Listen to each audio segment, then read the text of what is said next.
Welcome back, ladies and gentlemen, to another episode of Story Archives. I'm your host, Mario Busto, and today we're going to go through the rest of True Detective because I didn't have the patience to watch an episode, then stop, record an episode. So we're going to do it all. We're going to do it live. It's going to just be straight brain to mouth commentary here, and it's just me solo. So you get a long Mario soliloquy. You get one of those from me. As I think about everything, as I think about how True Detective Season 4 really actually didn't disturb my sleep. I thought it was going to absolutely destroy my sleeping patterns, destroy my peace of mind. And I gotta say, I've been haunted by the imagery of the damn guy sitting up in his bed and pretty much saying, Evangeline, your mother wants to see you. Bruh. I watched that far too late at night. I had to play about 2 hours of FIFA just to slightly get the imagery of the guy going full Evangeline. Shit freaked me out, man. Overall, we're gonna take a high level look at this. If you haven't watched True Detective, go watch it. Go watch it and then come back to this. I'm recording this upon just having woken up. Busy day ahead. We got a busy schedule of recordings coming up. We got Masters of the Air. We're continuing our series on that. Feels like it's really picking up some traction. It feels like now people have just starting to get into it now. We're getting a lot of requests to cover Constellation on Apple TV, and we do have plans to watch the episodes today. Depending on how we like episodes 1 and 2, we'll determine if we do a series on it. I'm not gonna make any promises. I like to speak before we confirm things. But I do like to make the audience happy. If there's demand for it, the show's good, we cover it. Apple TV typically doesn't let us down. I did start the first 5 minutes of the new look.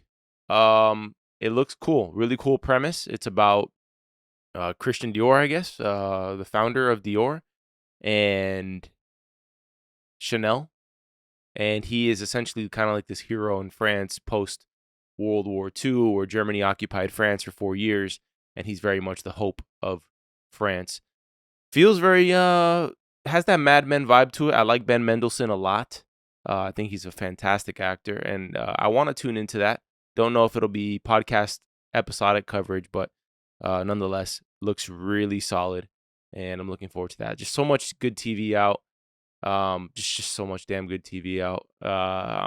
What else have I finished recently? I started the Patriots Dynasty, on Apple TV. That's fantastic.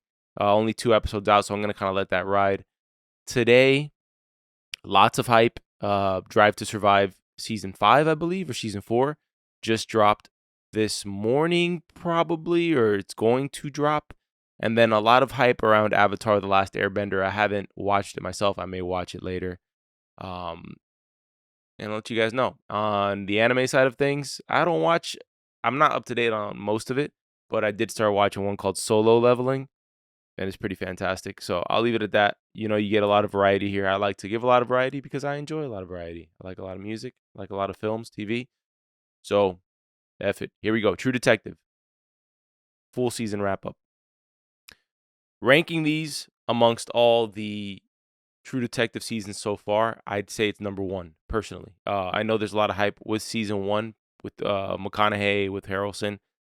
Actually, that's very tough for me to put this over season 1. But in terms of actual intriguing, I have to click to the next episode. Season 4 tops every other season of True Detective so far. It's not even close.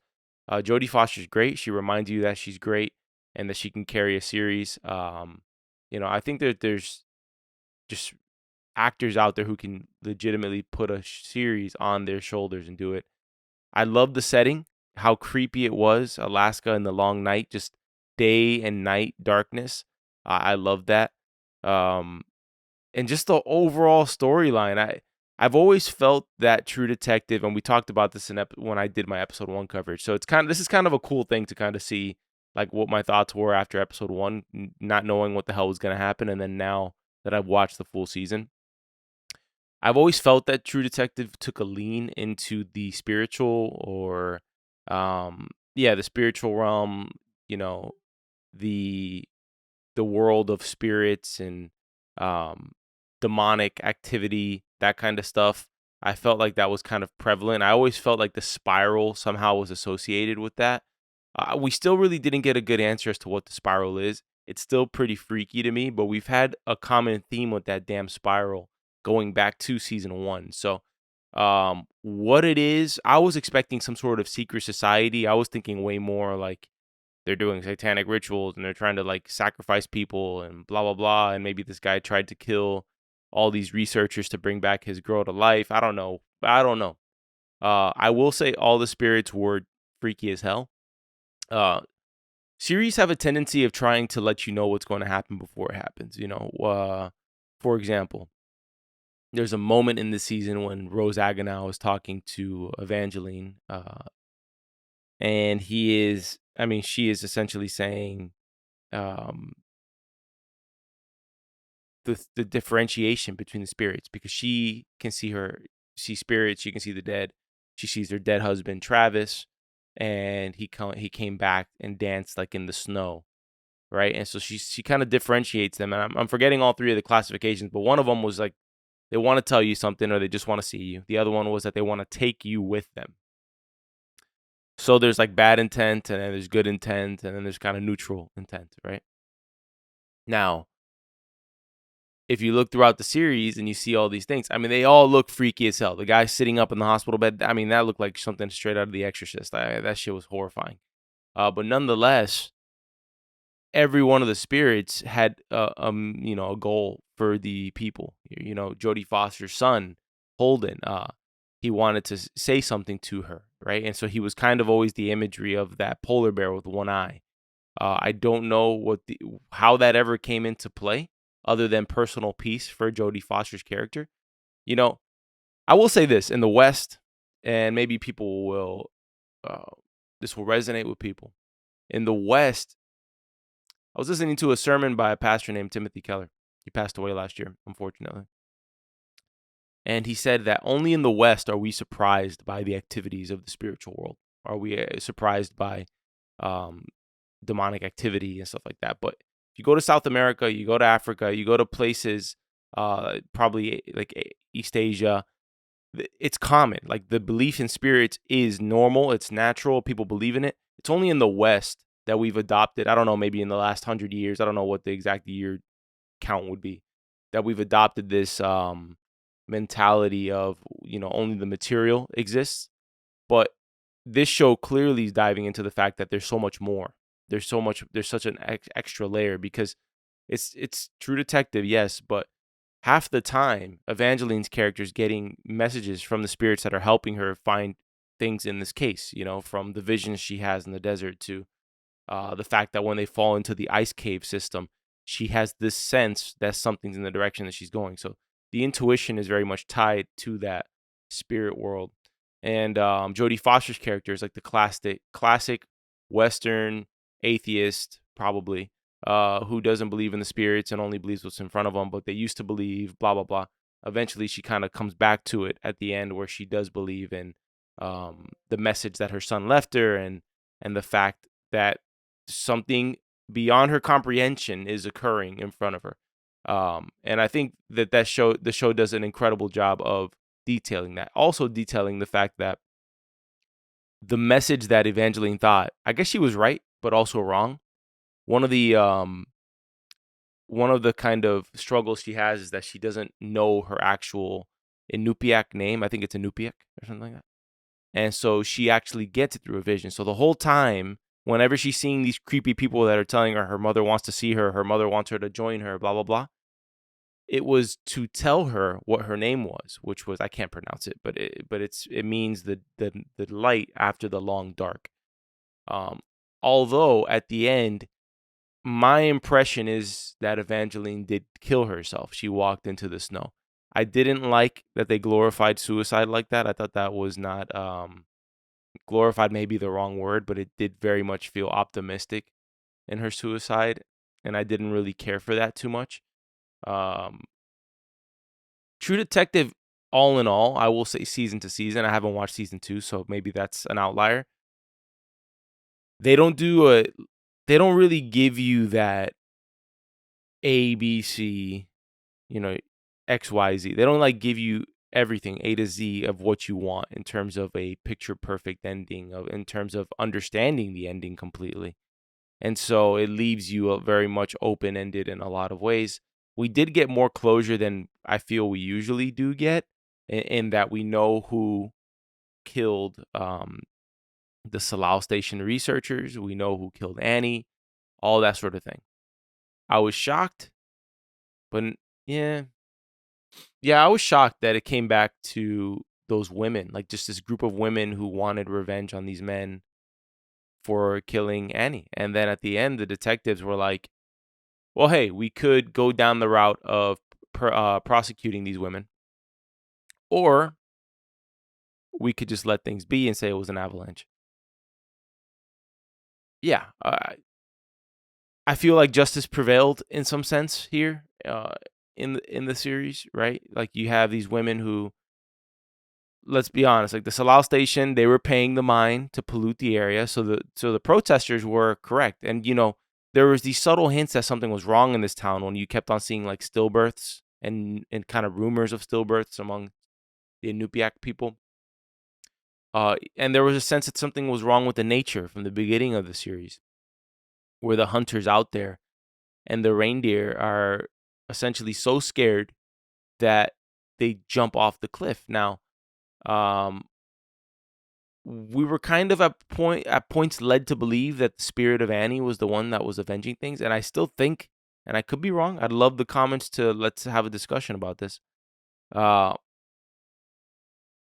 That she killed the men. The women do say that they left their clothes there for them and told them to walk off into the night country or the long dark or whatever.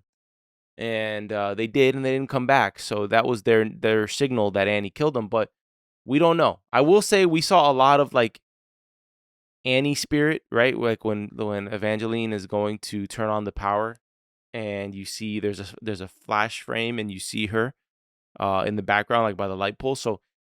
And then you got these weird moments like with the damn orange rolling, which is also pretty horrifying, and the tongue on the floor and like the footstep, like the hollow footstep, like somebody was there. So really creepy, really creepy. And I do think that Annie did kill them, and I do think that that was an element here, to the point where the theme of this, like people who did not pass peacefully, Pryor's father, okay, when he kills him.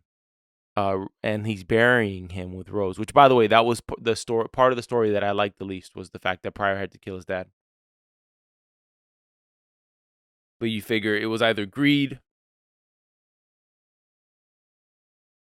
or they had some sort of blackmail on him to use him the way they did. So he kills him, and he's talking to Rose Agonal, and he's burying him, and she says, "You have to put him in the hole. You have to finish what you started." And you kind of get this sense that like if he doesn't, then the circle is not complete, right? You also got that sense too. There was a lot of weird elements occurring in the show, right? The moment in the beginning of the show where the guy's TikToking the sandwich he's making, and I'm out. I'm out with these guys who are just able to get back to their life after they freaking brutally murdered this girl. Like, I mean, it's horrifying to think about. Like the guy who was TikToking and making a sandwich didn't seem like the type of guy who could do that, but I guess you never know. But as he's making that sandwich, and you see Raymond Clark in front of him having like his little seizure spaz out, and he says, "She's awake." There's this time. It's almost like they kind of stumbled in like some sort of time travel thing, right? Where Evangeline is turning on the power goes off, the power turns on, and she makes eye contact with Raymond from the past. And he makes eye contact with Evangeline from the future. And it almost looks like that stems the seizure, so to speak. Right? Because we didn't get an explanation too much for the seizure or the time blips. And I think that's the point, because not even the people on the show, not even the damn writers probably know what happened there. Who knows? Who knows? I will say this. I think all in all, I think the women rounded up those men, and I think Annie killed those men, because at the end of the day, they looked back horrified at something.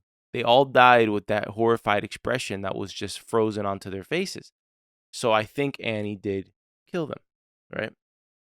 Perhaps Annie didn't kill Raymond because she loved Raymond, or Raymond loved her, but Raymond at the end of the day ended up strangling her to death. So I think Raymond chose himself in that moment, right? Because he knows that if he doesn't finish the job, the researchers will probably kill him too. Yeah. I did think it was a little... They said they found a DNA microorganism that was able to reverse decay. Essentially, it was like the answer to immortality. That's what they were insinuating. Okay, and they said they found it. Okay, I get it, but there was like zero explanation on that at all. I don't know. I wonder if when they do a season 5, I'm assuming the spiral will also come into play. This was the season that came the closest to answering that for us. And the answer was that it was a symbol to stay away from. That's all. It was a part of the ice that hunters said to stay away from. So they'd leave those rocks or those spirals over places where you could fall into an ice cave or something. By the way, Danvers and Evangeline would be dead if that tunnel, if that cave system didn't connect to the researchers' tunnel in Salao Station. It's also crazy that the whole time it was underneath their feet, the murder scene. Like that was crazy to me. I will say, there's so many open answers. Like they say that the way they talk about she's awake, it was like she's always existed. Like this is older than anything before. And the organism that they supposedly had like had gotten samples from, that the permafrost was defrosting on. That felt like some sort of they had awakened something that they shouldn't have awakened. It just all felt like it could have been more interesting, but then it ended up just being, oh, these researchers got mad because she destroyed their work. What work did she destroy? You needed the permafrost to defrost. So did she? I guess she messed up the samples or something. Also, it's kind of crazy to me that these women, like they're cleaners, these janitor women, and like they kind of like they're the unseen in the night country. They're the ones who work in the off hours. Okay. It was kind of crazy to me that they had pieced together the entire investigation, like cooperatively. Like you had the one woman who was taking pictures of detective files, and then you had the other woman who went down into the tunnel, climbed down that spooky ladder, and then she saw the exact tool that was left there that they stabbed Annie with. I mean, crazy. I don't know. It's the ending. I think like alien shows, murder mysteries oftentimes have a hard time of landing the plane in terms of like you get the wow factor of like, oh wow, I'm blown away. Wow, that was incredible. Though I think the main show that's ever done that to me was The Killing, season 2. And believe it or not, Nic Pizzolatto, if I might be wrong on this, but I believe Nic Pizzolatto, who's one of the showrunners or the writers on this show, wrote an episode called Orpheus Descending on The Killing season 1. But if you ever go back and watch that, I mean, I'm not going to say which episode you get blown away by, and maybe by now there's been so many detective shows that it won't have the same effect. But I will say that I was just shocked in that show. Like it was just payoff after payoff after payoff. It felt like. Also coincidentally, Danvers' son's name is Holden, which is the name of Joel Kinnaman's detective Holden in The Killing. So I wonder if that was like a little subtle shout out, because Danvers really did feel a little bit like Muriel Eno's character from The Killing, and maybe he wanted to get back to that. So yeah, overall, incredibly well done show, incredibly well done series, and I'm glad it was a mini series. It was kind of just the perfect amount of time for something like this. I will say not very good for Alaska's tourism industry. If I had to say, I don't think anybody's going to be wanting to visit Alaska off of what occurred in this show. I was a little disappointed that Evangeline didn't end up with Kavik at the end. I felt like Kavik really got the short end of the stick. Although she felt like more of the man of that relationship. She definitely felt like the more manly of the two. Weirdly enough, even though he was like a burly guy, she was very much the big spoon in the scenario. So Kavik, all he gets really is his SpongeBob toothbrush as Evangeline walks into the tundra and kills herself. Danvers makes peace with her daughter, who kind of had her little moment, was in the right, but Danvers was between a rock and a hard place. It's like it's not like it was common knowledge that the mine was behind all of it to the degree that they were. I mean, they literally criminally were, and they won't pay for it because if they had to pay for it, then the other women will go to prison. So I don't know if there's a scenario where Silver Sky Mining gets shut down or whatever it is, but yeah, in order for those women to get away with what they did to the researchers, then that's what needs to happen. But I would love to see Jodie Foster return in this series. I thought she was just so good. But it does feel like a perfect bookend for her character.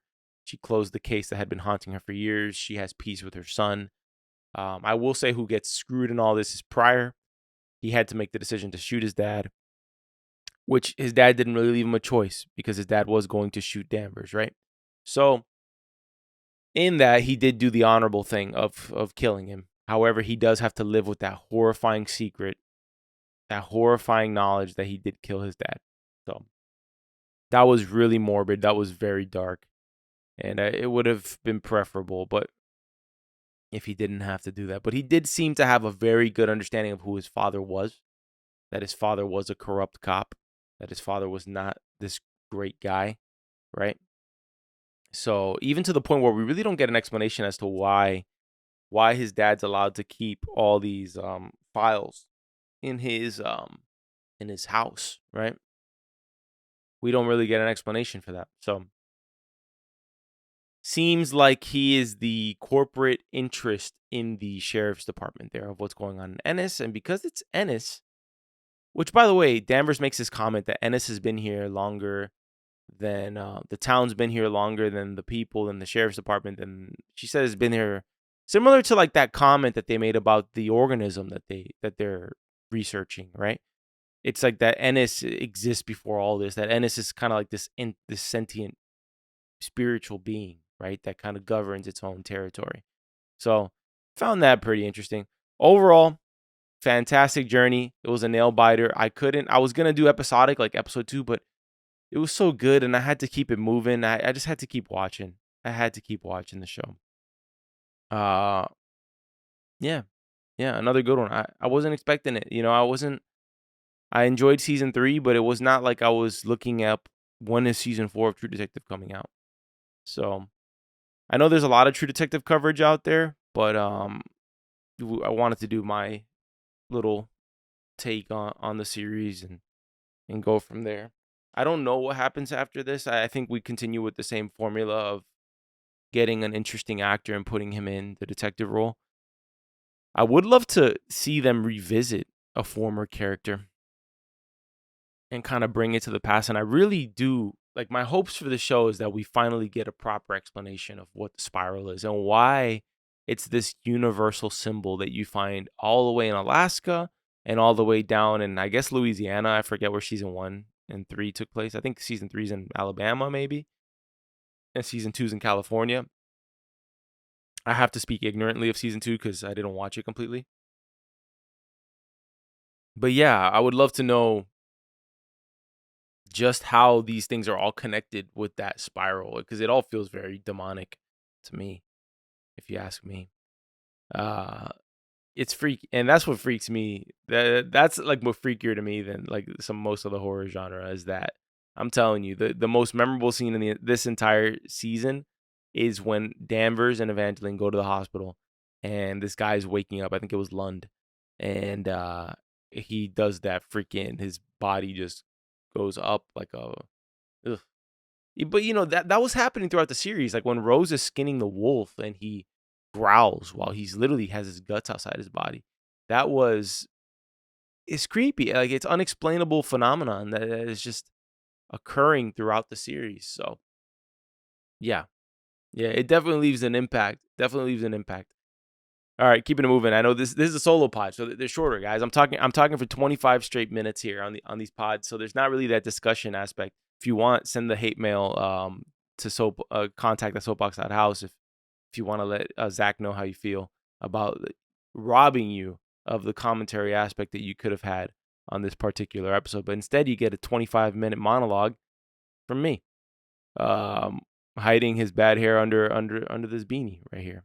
Anyways, thank you all for tuning in. I hope you enjoyed season 4 of True Detective as much as I did. I'm going to be shifting gears now. Got to catch up on Masters of the Air this week. I want to watch episodes 1 through 3 of Constellation. In a best case scenario, I would like Constellation to be episodic, that we do cover that episodically. So hopefully that answers the questions to the requests we've gotten out there. I also want to fit in some Drive to Survive. I'm an F1 fan, still rooting for Mercedes, even though we got the news that Lewis Hamilton is going to Ferrari. And I still have to muster the strength to watch the final episode of Hard Knocks so that I can cap that damn series and just move on to next season with the Miami Dolphins. So I know not most of you, but some of you are not interested in the sports stuff, and you hit us with the go back to Apple TV shows. Go back. We don't care about Netflix. We don't care about, well, too bad. I'm also interested in this show, Tokyo Vice, I think it's called. It's on HBO. Ansel Elgort's in it. I like him from Baby Driver. He's damn good. Yeah. So we'll go from there. Anyways, y'all, thanks for tuning in. As always, if you like this video, if you like this podcast, you can hit subscribe. You can rate us 5 stars. You can like this video. It does wonders for us. So share it. Share it with a friend. Word of mouth is the way for a young, budding, independent media network such as ourselves. Podcast network, whatever. Anyways, y'all, take care. Have a great weekend. See you on Masters of the Air and hopefully Constellation. Peace out.